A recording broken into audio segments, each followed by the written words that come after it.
Ngakunya nunggak cicilan KPR, Jessica Iskandar jadi sorotan gegara gelar selamatan rumah baru di Bali.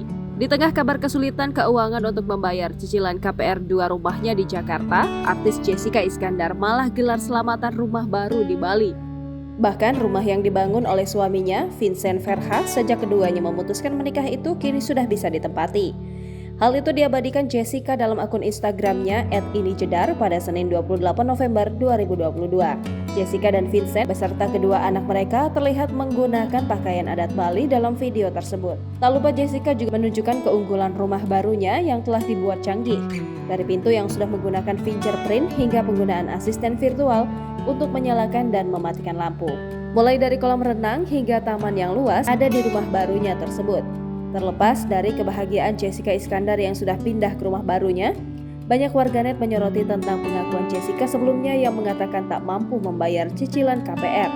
Dilansir dari Kompas.com sebelumnya, Jessica mengungkapkan sempat tak bisa membayar cicilan KPR rumahnya selama 3 bulan. Itu dikarenakan Jessica awalnya terlibat kerjasama berupa mempromosikan rental mobil Trip.id yang membuatnya ditipu. Adapun kerugian yang dialami Jessica Iskandar mencapai 9,853 miliar rupiah.